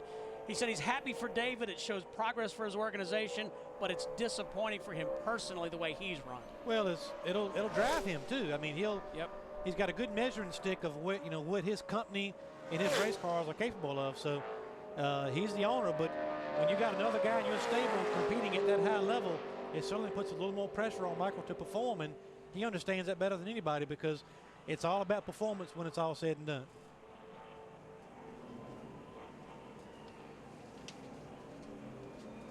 $275 Nationwide Series starts for Michael Waltrip, an 11-time winner.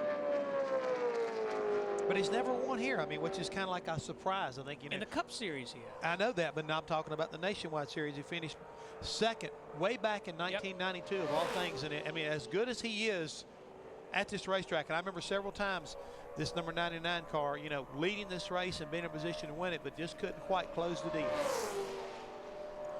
I'm sure he and Jerry Baxter right now would like to turn that around this weekend because it is an Aaron's race. And Michael, just so you know, it's 312, not 300. Good point. You know, I wouldn't want to pull a Mark Martin and pull down pit road a little too quick.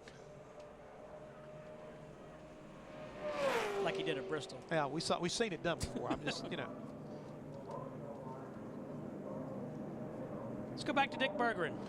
Developing story on pit road. Curtis Davis car leaking oil in the back end. Apparently it has built up through the oil pump and gone into the overflow. There's a good big puddle of oil on the ground where the car had been sitting. That's Davis in the car, in the trunk area himself, along with several crew members. They've got crew people from several teams here trying to help solve the problem, and no doubt they will. But this is just what you don't want to have happen right before you're going to go out for your time trial. You'd like to be able to just relax, sit down, calm down, unless you're Brendan Gaughan, calm down, think about what you're going to do instead of having to deal with a problem like this. Dick, I would prefer this to Hermie. Curtis Davis is not locked into this field. He's not, and if he's got to get out there and not only just make an attempt, Steve, he's got to get out there and get up to speed and run a good lap. So hopefully they can diagnose that problem. But kind of strange to see that happening on pit road, Jeff. Well, again, you know, when you've got an engine, you know, with the kind of stuff like that, you know, as heat going through, as we take a look at Michael Waltrip, who wound up qualifying 11th quickest in that 99 car. When you put that heater on that oil tank, sometimes that oil gets where almost like it boils too. And if you got the thing too full and with an engine, you know this can happen sometimes. The engine oil is in the pan itself, or the engine itself sometimes will run back in the tank and it can be over full. So combination of getting too hot, almost like boiling oil, and it got to go somewhere, and it finds that breather, and all of a sudden if it gets up in that breather line, it could actually start like a little siphoning effect and pull that oil out. Yeah, hopefully it's just a situation like you say of being you know, too hot or too much oil in it. They can, you know, rectify that on pit road. It's not be ashamed to go through this whole weekend and not even get a chance to put that car in the show. And I think that's what NASCAR is helping these guys do, is clean up the mess right there, get it to where it's not going to be blowing oil out and getting on the racetrack for the fellow competitors. And, you know, you should get an opportunity to make qualifying run. But the biggest thing is that if they've cooked that oil, it could damage the engine, you know, and hurt it as far as its performance is concerned. But anytime you see a driver working on a race car, with the exception of a guy like Curtis Davis, I'd get nervous. Let me ask you boys a question. Joey Logano has already won a race this year in Nationwide Series competition. I have heard people say that the cars are so dissimilar that it may actually be hurting Joey's Cup performance. What do you guys think about that? I don't know that it's hurting it. I think him winning winning that race, it helps his confidence, but I can certainly say that it's not helping it, you know, as far as on the racetrack, because the cars drive differently. The kind of adjustments you're able to make to a Nationwide car are not very similar to a Sprint Cup car. It's a whole different animal. I think that's one of the reasons why NASCAR did it. So I wouldn't say it's hurting it, because seat time is seat time, but no way in my mind that I think it's helping him actually perform on Sunday. And I'll agree with the performance on Sunday. It's not a direct contributor, but I think that with the lack of testing this year, that him getting seat time is still invaluable. I think that's something that, you know, he keeps his confidence up. Knowing that I can drive, that I am capable of running with these guys is huge. I mean, beating his teammate the other week at Nashville, I think gave him the kind of shot in the arm he needed. He just completed his qualifying attempt. He'll start 13th if everything stays like it is right now. He's at least 13th as far as his qualifying effort's concerned. But, you know, it's very difficult to compare apples to oranges. I mean, and I think that's what we're looking at. Well, Hermie used to be. Seat time was huge in the Nationwide Series for a young driver. He's just 18 years old, but now I'm hearing people say, you know what, it may not be helping his Sprint Cup effort. I mean, who knows? When he's struggling like he is on the Sprint Cup side, I mean, everybody wants him to step up and be a contender right away, and that's just, it's not feasible with the competition level in the Sprint Cup Series. But at least one issue, you know, one component or factor that he's getting help with is he's learning these racetracks. I mean, there are a lot of factors for a new guy. I mean, not only the car and this and that and the other, but how to get around a racetrack or how a track, you know, changes during the course of a race. So he is getting familiar with some of the racetracks, but just the cars drive so different, and I don't think that's ever going to help him become more competitive on Sunday. I think a good indicator of what's going on in the next Cup level has to be, Sprint Cup level, sorry, is the fact that Scott Speed, another rookie, is struggling just as much as Joey Logano is. And we know that both those guys are very capable drivers. They've won in other different types of race cars. They've gone fast in other types of race cars. That is the most difficult series I think there is in the world today, is driving a Sprint Cup car. So we need to give him a fair chance. He's not getting that opportunity to go test. I talked to Greg Zipadelli. He said he gives good feedback. It's just that trying to find that fine line of being competitive and not competitive, and we expected so much that we're almost being unfair to this young man. We got to give him time to get himself accustomed to what these cars are all about. After we get past July in Daytona, then we can start being critical, because that's the second half of the year, and he's had a half a year's experience. And if we don't see an improvement, then we can get down on it. Hey, and as we watch Dale Earnhardt Jr. get up to speed, those Sprint Cup cars are no bargain to drive. I mean, these guys are earning their money driving these race cars. I mean, the guys in the back are struggling, but even the guys up front. I remember watching Kurt Busch at Atlanta. I mean, just all over the racetrack, sideways, saving it lap after lap after lap. Texas guys, you know, sliding around. I mean, these cars are hard to drive, and I think, I mean, that's good. I mean, these guys are really having to focus on what they do lap after lap after lap. And but Joey Logano has a lot to learn, and he's trying to take in a lot in a short period of time. Dale Earnhardt Jr.'s first lap Hermie, good enough for 26th overall, 181.66 miles per hour, one of 3 former winners here at Talladega. Joe Nemechek and Jason Keller, the other 2. Brad Keselowski, his teammates in that, so he's trying to get up there right up on the edge of that top 10. I think May got just a little bit hotter maybe than Keselowski, and he winds up 11th quickest. And look at the difference, 2 100s. Yeah, 2 100, yeah, 91 to a 93. But he actually had a better fast first lap right there, Steve. I think the car may have gotten a little bit too warm for him. Coming up, Johnny Chapman, Shelby Howard, Bobby Gearhart, and we'll see if Curtis Davis solve his issues. We'll be right back. NASCAR Nationwide Series qualifying continues here at Talladega, and a young fan with his Digger t-shirt in the infield.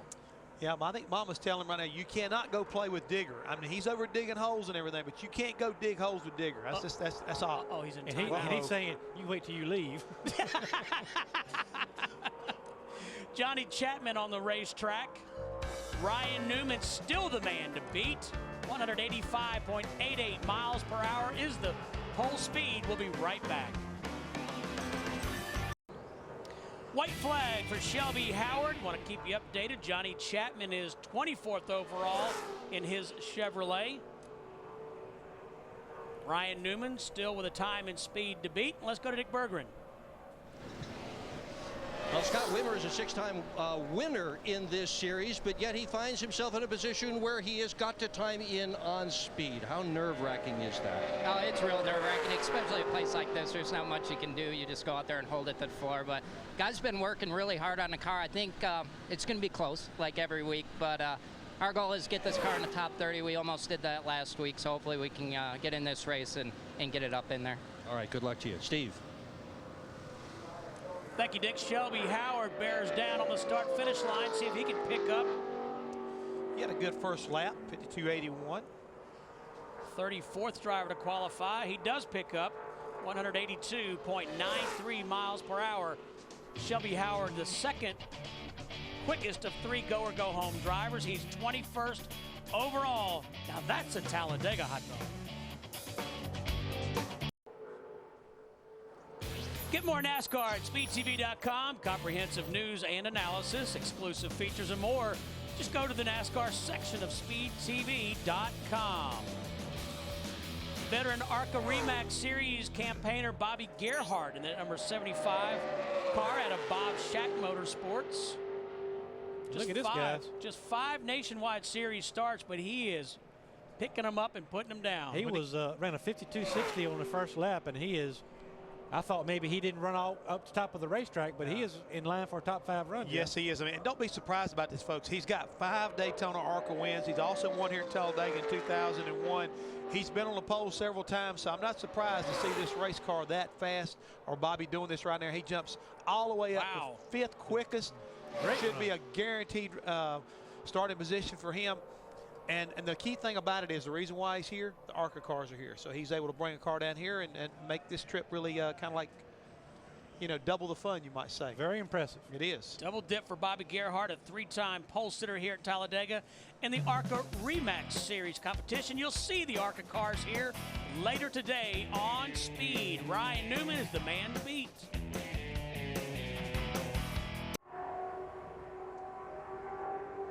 Back in Talladega, Alabama.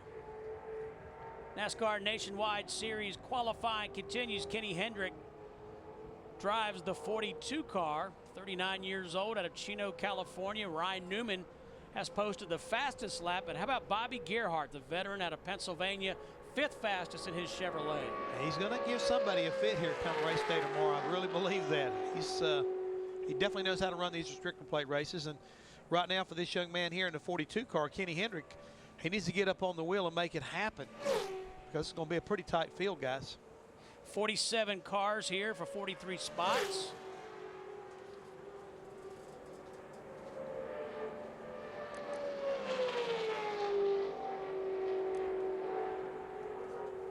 So 51-51, quickest lap here. Hendrick, the 35th driver to qualify.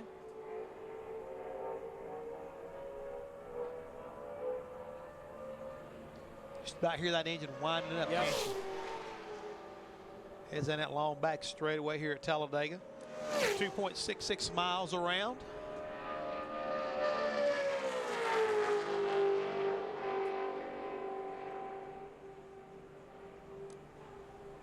Hendrick, the 5th driver of the Go or Go Home cars to take time here at Talladega. See the wind blowing the giant American flag there of turn 4. Yeah, and Steven, he's looking at the tachometer getting down, because what you do in practice, when you get to the start-finish line, you always eyeball that tach like in practice. Okay, when I came back at the green flag, it was, you know, 7,800 or 7,900, 8,000. So he's comparing that in his head. So you know as a driver pretty much right off, Jeff, what kind of lap you're going to have. Yeah, and his first lap was good enough to move him into 32nd already. So it looks to me like if he can pick up any at all, guys, he should move himself up there somewhere around the 21st or 22nd position. So far down the back straightaway, he's on track to be able to crack in almost to the top 15. 12 drivers have run a lap in the 51-second bracket. 20 drivers in the 52-second category. He looked really strong going into back straightaway. Yes, he did. Jeff. And a lot like some of the cars we've seen that have really worked well through 3 and 4. He actually gained some time there, coming back to the start-finish line right here to complete his 2nd lap. Let's see if he can hang on, and he does. Good pickup. 15th quickest. Yeah. 183.95 miles per hour. Hendrick, 15th overall, 2nd quick of the Go or Go Home drivers. Nationwide Series qualifying continues. The King is on hand.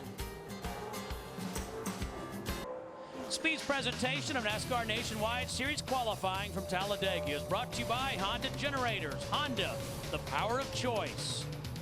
And by KFC. Stop on Monday for a free piece of new Kentucky grilled chicken. John West Townley in the 09 car is on the racetrack. Want to point out Bobby Gearhart is locked in. He was 5th fastest overall, and he will race tomorrow in the Aaron's 312. John West Townley, he's got a pretty good first lap going here, 52-59. Let's see if he's able to pick it up and get himself locked in here, if he can move it up a little bit. Picking up a lot on that 2nd lap like I thought he would. He's not going to be very happy with that. I don't think he and his crew chief, Brad Parrott, will be looking to know what went on there. Trying to make his first Talladega start. But him winding up 26 locks Mr. Earnhardt. Yes, indeed. We should mention also, too, Jeff Green yet to qualify. He is the most recent NASCAR Nationwide Series champion attempting to qualify. So if he needs it, he'll have a spot. Let's go to Krista. Well, Steve, Hermie, Jeff, I'm just wondering, what would you guys say is the most important thing for a driver to possess here at Talladega? Confidence. That's a good one. Any other guesses? Patience. Jeff? He took the best. You guys took the best answers. I get ready to say best answer. How big a restrictor plate? Well, I was talking to Ryan Newman just to let you know something that we didn't talk about on camera. He was talking about how much he has learned patience is the answer I was going for. So very good, Hermie. That he said it took him a while, but because of the patience he has learned over the years, that's what he feels makes him so good or gives him an advantage. But he said it was a long, hard lesson because as a driver, you just want to be up on the wheel and be aggressive. But patience, Ryan Newman said, is the most important thing to have here at this track. And all those things come a close second to having a fast race car. That's the most important thing. You can have patience when you're like that, exactly right? If you know you can get back to the front whenever you want to, and people know you're fast and will jump in line with you, it allows you to be more patient. And it adds to the confidence that Steve Burns brought out. Justin Hobgood in the 91 car. We just got word that Curtis Davis, we saw him in the trunk of his car. They're on the 5-minute clock. They have missed their assigned qualifying spot. Get your good angle. Get your good angle. And just heard that Curtis Davis will make his attempt. Let's see where Justin Hobgood, slowest on his first lap of 37 drivers. Bobby Gearhart and Dale Earnhardt Jr. locked into the field. Yeah, that's not the slowest first lap we've seen, but it's real close to it.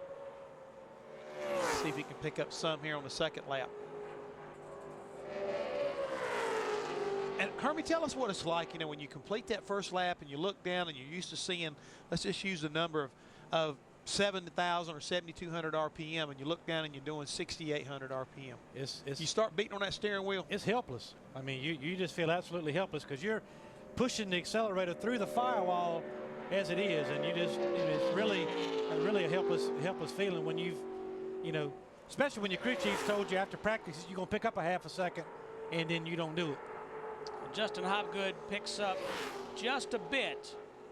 33rd overall, the slowest of the go or go home drivers. Kenny Hendrick now locked in. Let's play some golf.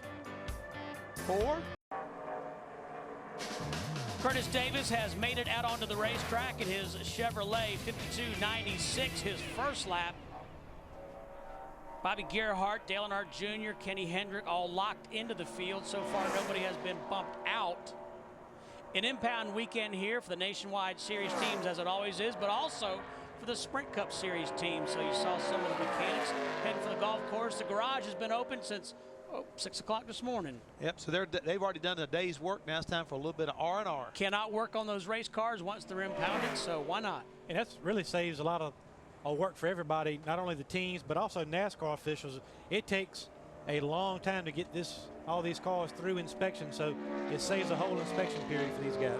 The guys right now, Curtis Davis is flirting into breaking into this thing and making it on this second lap, being fast enough to make it into this field. This barely doesn't do it. He's 24th quickest. It does get Shelby Howard into the race, but really tight field right now with just about 6 or 7 more cars to go. Ryan Newman still the man to beat. 8 drivers remain to qualify here in the NASCAR Nationwide Series session. That's John Borneman III in the 83 car following Nationwide Series qualifying, the first of 2 Sprint Cup Series practices here on Speed. John Borneman III making a rare appearance here at Talladega. Runs a lot of the races that are predominantly on the West Coast. So these guys are going to be right on top of each other. It's going to be a tight qualifying session here to the end. He fits in between Townley and Chapman, Jeff. But locks in, Curtis Davis overcame that problem on pit road, got that fixed, got out there, locked himself into the show. Curtis Davis will in fact race in the Aaron's 312 tomorrow. And Borneman's second lap, good enough for 28th overall. 182.43 miles per hour, his fast lap. And we have another Earnhardt in this qualifying session. That's Carrie Earnhardt, older brother to Dale Jr. His 10th year here in the Nationwide Series. This is a Ware Racing Chevrolet, Rick Ware the owner. Yeah, we've seen this 31 being driven earlier this year by Stanton Barrett. Carrie's in the car right now. Best finish here at Talladega came back in 2005 when he finished 5th. Carrie hoping to make his first start 2009. Tried to qualify at Texas, but did not make the show. He ran a 52.20 in practice, and he did that lap alone on the racetrack yesterday. So hopefully he can come back and back that up. If he can do that, he'll put himself in his show.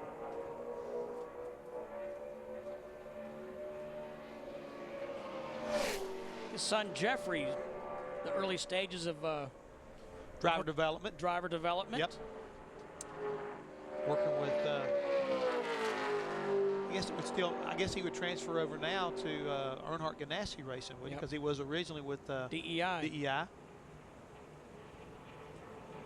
Carrie has 70 NASCAR Nationwide Series starts in his career. I spoke to Carrie earlier. He was down in the garage area early this morning with the teams, and he was real excited about being back here at Talladega.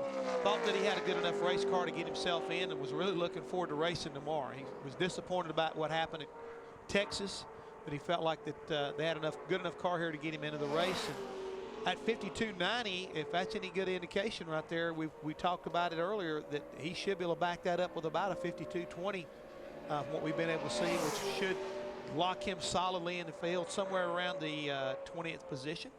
Looking ahead just a bit, our final drivers to qualify: Scott Wimmer, Brian Keselowski, Jeff Green, Donnie Neuenberger, Mark Green, Mike Wallace, and Mike Harmon. Yeah, I believe there's going to be a few guys that are going to be basically nail biting as we get down here to the end of this qualifying session. He's got a good run going, Jeff. I mean, the car looks pretty good on the racetrack, and a good first lap, and he's going to pick up and going to get himself in the top 20, it looks like, and lock himself in there, Steve. Yeah, good pickup for Carrie Earnhardt. He is, in fact, locked in. In the field, man, 19th. That's what he wanted to hear, in the field. We'll got 2 Earnhardts now going to be racing here on Saturday. 19th overall for Carrie Earnhardt. Those are your final drivers to qualify here at Talladega for the NASCAR Nationwide Series. Ryan Newman trying to hang on for his 12th career pole in the NASCAR Nationwide division. 40 car piloted by Scott Wimmer out of Wausau, Wisconsin. We talked to Scott earlier in the show, and he said he would be close. He ran a 52.70 now. Carrie Earnhardt just ran a 52.20. Scott was only able to come up with a 52.70, which would not be fast enough to get him in based on what we've seen today. So hopefully these guys have improved this car overnight, Jeff. If not, he's going to have a hard time getting in. Yes, he is. And it's crucial. We talked about Morgan Shepherd being 3 points ahead of the points. Well, guess who's behind him? Scott Wimmer. Yeah, and the thing is, I think what you're pointing out is that, here we talk about Morgan Shepherd, and Morgan, is locked into the field. So his qualifying attempt was kind of like, okay, no matter where I wind up, he's 30th right now. But if he was in the go or go home situation, he would be right on that edge of being knocked out. So that's the benefit of being in the top 30 is it doesn't matter. I'm going to race. I'm going to race. So I can work on my race setup and not have to worry about trying to find, extra speed. Some of these guys are giving up a little bit as far as the handling and maybe, the stability of a race car to make sure that they get all the speed out of this race car. They got the fenders pulled in a little bit more on the front, which they can work on it a little bit during the race itself. But so many little things that can maybe make the car better for the race, you give up because you got to get yourself in. And he doesn't look very good on lap 1, Jeff. No. That car's not picking up any additional speed. He's just on lap 1. He's got his work cut out for him here on lap 2. To me, the telltale sign is how much does Pointer move when he turns off into turn 1, and it did not make a jump like we've seen with other cars. Yeah, his first lap, 178.49 miles per hour, 53.65 seconds.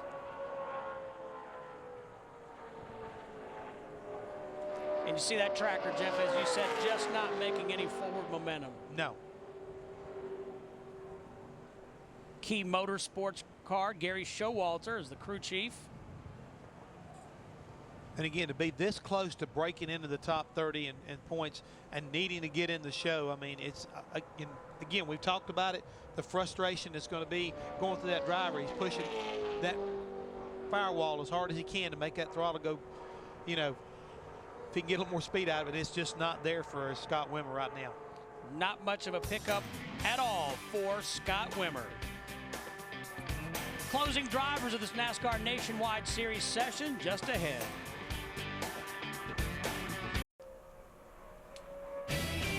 Back at Talladega, Brad Keselowski's older brother Brian on the racetrack in the number 26 Schweitzer title Dodge.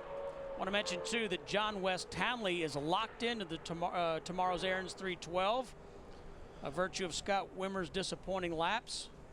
Well, talk about not disappointing, but very excited. Has to be Brian Keselowski right now. His first lap was a very good up to speed lap, but now that he's on basically the money lap up there in that top 20, I mean, Hermie, that's got to be music to Bob Keselowski, who is his father as well as his crew chief on this 26 car. They said they had a fast race car, and right now it's proven out. A great run, 17th fastest, 52.11. Not only does he lock himself in, but does it in solid fashion. Yeah, good run. Very convincingly. 17th overall, 183.77 miles per hour.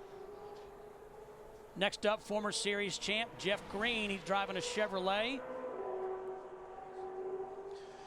Steve, I got a chance to talk to Newt Moore, crew chief on this 05 car, and he says, I hope that I have found a problem with this race car. They did not have a very good practice, and they were messing around with there, and Jeff kept complaining. He said, the car feels like it's got the brakes on.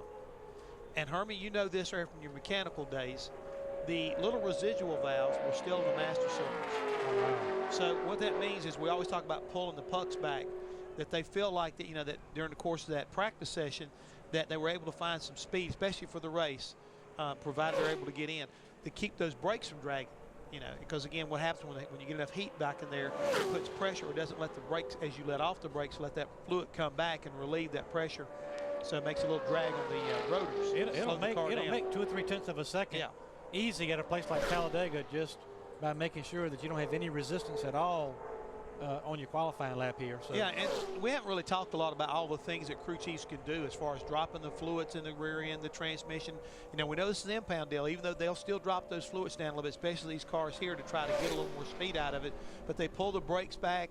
They do a lot of little things. And Steve, you and I have done things during qualifying shows about something as simple as putting a good wax job on a car, you know, putting a good coat of wax to get it slicked down. Jason Shapiro, the car chief on the 20 car for Joey Logano. I said, what's the smallest detail you take care of? We wipe the dust off before it rolls off pit road. Any kind of thing that can put drag to a race car, you want to pay attention to. And, you know, Hermie, you talked about going through the room of doom, how important it is to get that spoiler angle exactly right. If it's laid back too far, especially with this combination here, it creates drag. You'd like to have it a little bit more forward if you can get by with it, and that's where NASCAR comes into play, but every detail has got to be right. At 53.55 is going to put Jeff Green, I think, right in the kind of like what happens on the second lap.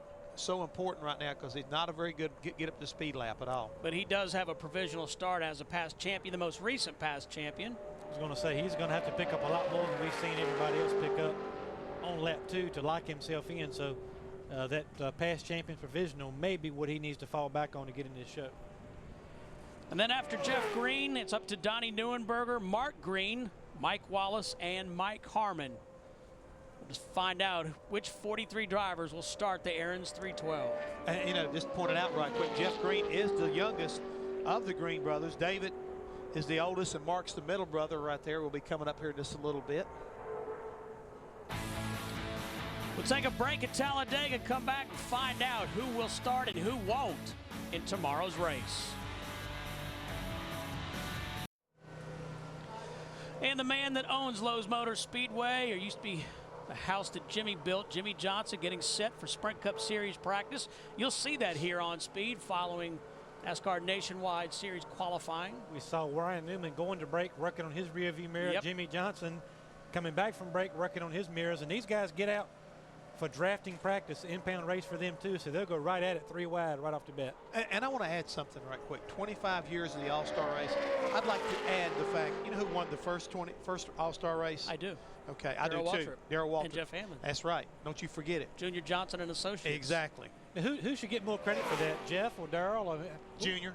Okay, Junior, okay. Junior gets more credit. Champ's behind me raising his hand. I think I didn't try to take any. I'm just going to give it where I know I'm going to get to. Otherwise, he'll be getting a phone call saying, boy. DW, I'm glad you're in the booth who built that car? It's a different story on things when you're standing close by. Yeah, it changes a little bit. Yeah. I didn't say anything. Brandywine, Maryland's Donnie Neuenberger, an infrequent competitor here in the Nationwide Series.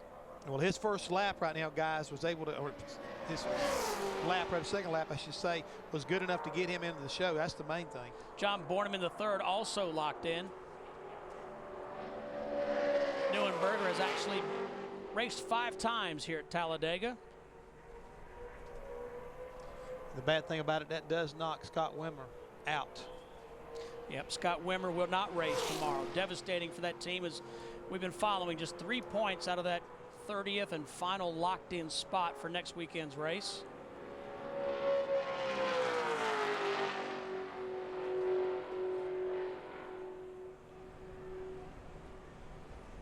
So Neuenberger now the driver on the, actually he's 31st overall. Justin Hobgood is the driver on the bubble. 91 car. So it's Mark Green, Mike Wallace, and Mike Harmon to settle it.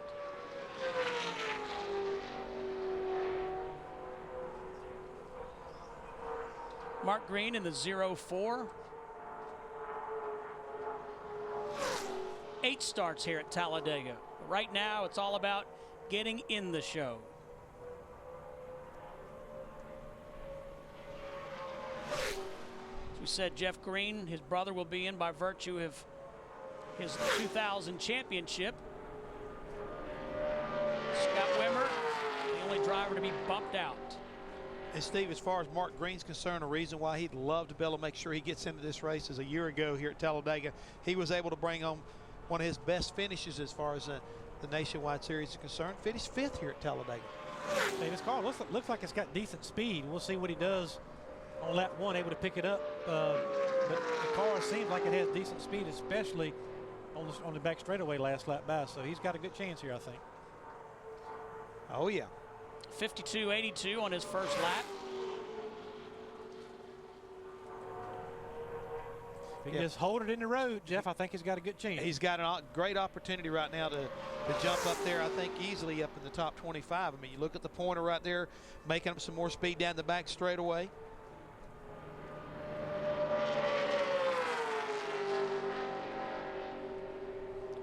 I don't think he's going to scare Ryan Newman, but he just wants to get in the show right now. I'm going to say, hey, that doesn't matter. Ryan is the furthest thing from his mind right now. It's just a matter of somebody telling him you're in.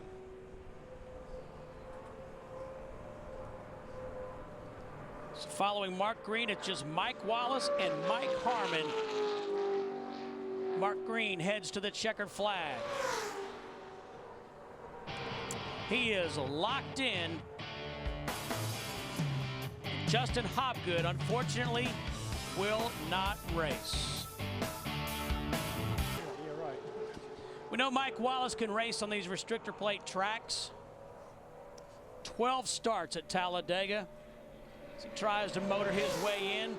52.73 his first lap. It's a good indicator. He should have a good pickup on his second lap to lock himself into the field.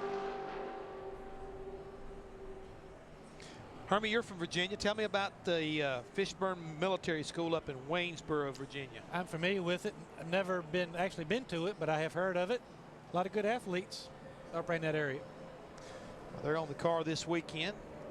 Mike's hoping to bring them a win home. And when I say that, Mike Wallace, again, is one of the guys, if you got to bring somebody down here to get in the show and to put a good show on for you, he's one of the best ones when it comes here as far as racing here. You got it. Good lap. He is locked in. 25th Talladega. overall for Mike Wallace. That does bump Johnny Chapman out of the field. And don't be surprised if Mike Wallace gets that car up towards the front. He is one of the best. You talked about it, Jeff, one of the best drafters that we have in any series, and he can get that car in contention. Yes, he can. Does a really good job when it comes to the restrictor plate races, whether it's Daytona or Talladega. Final driver to qualify, Mike Harmon, has made just one show this year.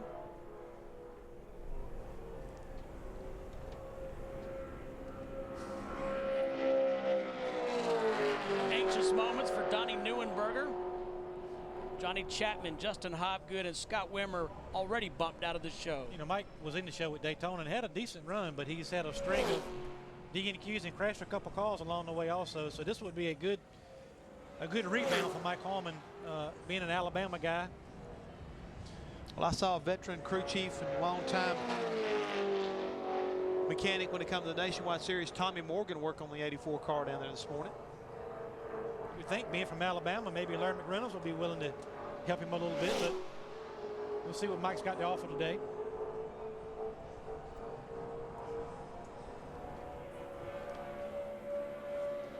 Final driver to qualify here in NASCAR Nationwide Series competition. Don't forget the first of 2 Sprint Cup Series practices up next. It worries you a little bit. We saw the other cars, Mike Wallace and a couple other guys we were looking at up in the 182, 183 bracket, coming around to, you know, to get going, and Mike's car just doesn't seem to have that speed.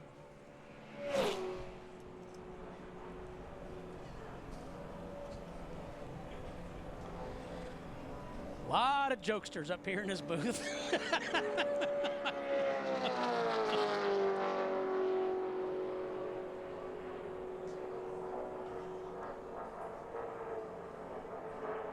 Yeah, that first lap is not a great indicator he's going to be able to find enough speed to be able to make this race here at all. 55-13. I'm sorry, Hermie. I'm just calling what I'm seeing.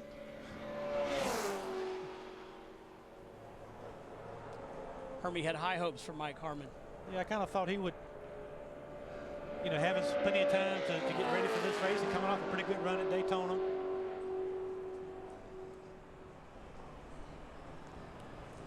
We know Ryan Newman's going to take his 12th pole in Nationwide Series competition. It's a helpless feeling as a driver, though, when you're doing all you can. You got it to the floor and turning left, just don't have the speed you need.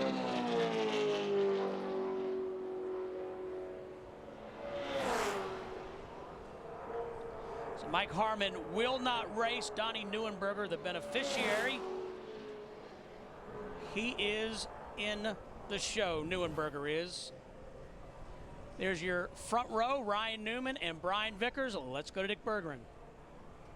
And the record now reads 41 attempts, 12 poles. That is an abnormally large number of poles. Can the driver take some credit for today? Not today. The guys at ECR Engines did a great job.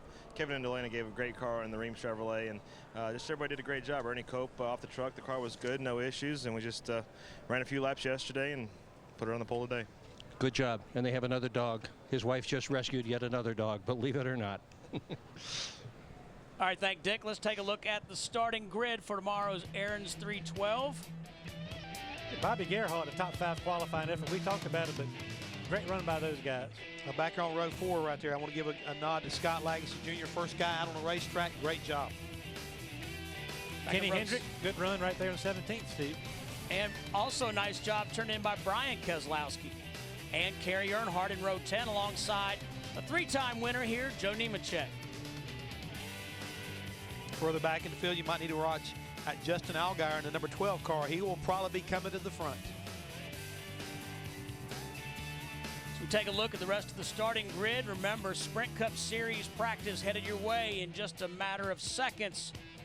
Thanks for being with us here on Speed. Stay with us all day. NASCAR Sprint Cup Series practice, the first of 2, is up next as Ryan Newman celebrates the pole position here in Talladega.